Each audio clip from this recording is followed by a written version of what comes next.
let's get to our major topic of the day, hate speech. That's one thing that has gotten the attention of Nigerians for several days now. You probably have heard about hate speech bill, and have you taken your time to understand what exactly this all means? Well, the discussion or debate did not start now.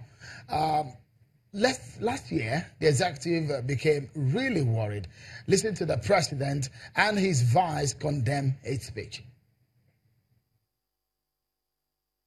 I was distressed to notice that some of the comments, especially in the social media, have crossed our national red lines by daring to question our collective existence as a nation.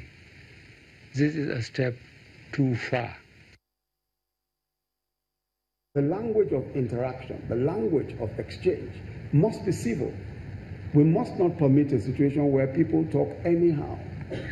Whether they are leaders or elders, we must not tolerate a situation where people are allowed to speak in any manner that they desire.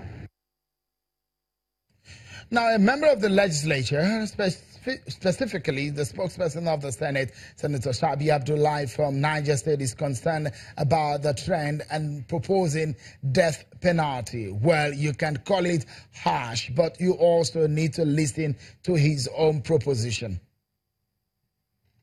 The issue is that hate speech is definitely, that speech somebody made in public, which is targeted at an identified group, and as a result of that leads to violence or other, what did they call it, disorder as a result. And what we are saying here is, I know the issue of concern about to die by hanging, it is very clear that when you are found beyond reasonable doubt to have said something which as a result leads to somebody's death because violence is unleashed, that is where we're talking about that. And I think the jurisdiction of the bill itself entirely is going to be within the frame of our law.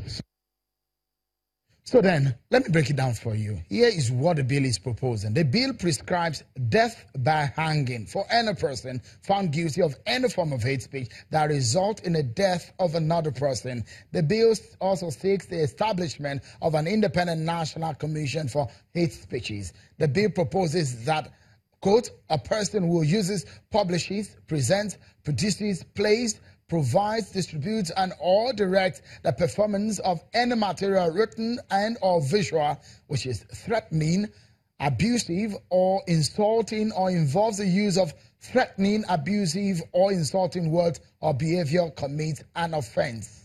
Well, let's get into the conversation, shall we? Senator Ogulawa is here. He's a politician. He's been in the executive. He's been in the National Assembly. What do you make of this? Necessary or way too far? No, it's overkill, and it's not desirable at all. It's even against the spirit of the Constitution, Section 38 and Section 39. Prescribe that you have freedom of thought, freedom of speech, freedom of expression. I think this is civic responsibility of each individual. And the federal government or any government should now make it, loud and clear, possible consequences of that level of speech.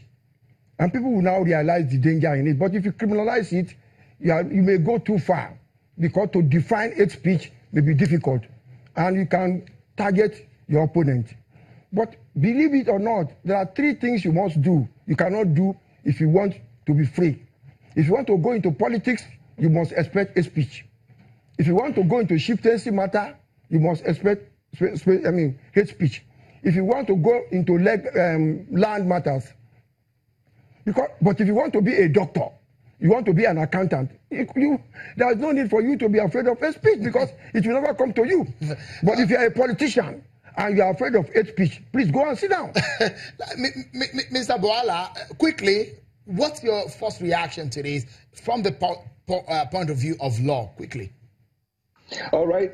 First of all, whoever that senator is that made that proposal, he must be completely out of his mind. Hate speech. That's hate speech there, isn't it, Mr. Boala? Isn't that way too far? That language is perhaps too harsh. No.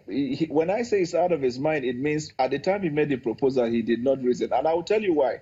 First of all, the word hate speech was construed by our senators after they started hearing it trending in places like America and the United Kingdom. Right. So let us situate them. Sorry, for a moment, we need to take a pause. We'll take a break. But when we come back, well, we need to be careful so that we do not commit hate speech on the program, Mr. Boala. But we'll find out what exactly this hate speech is all about. Is it against voice of dissent or censorship on the media? That's more on the program when we come back. Stay with us, everyone.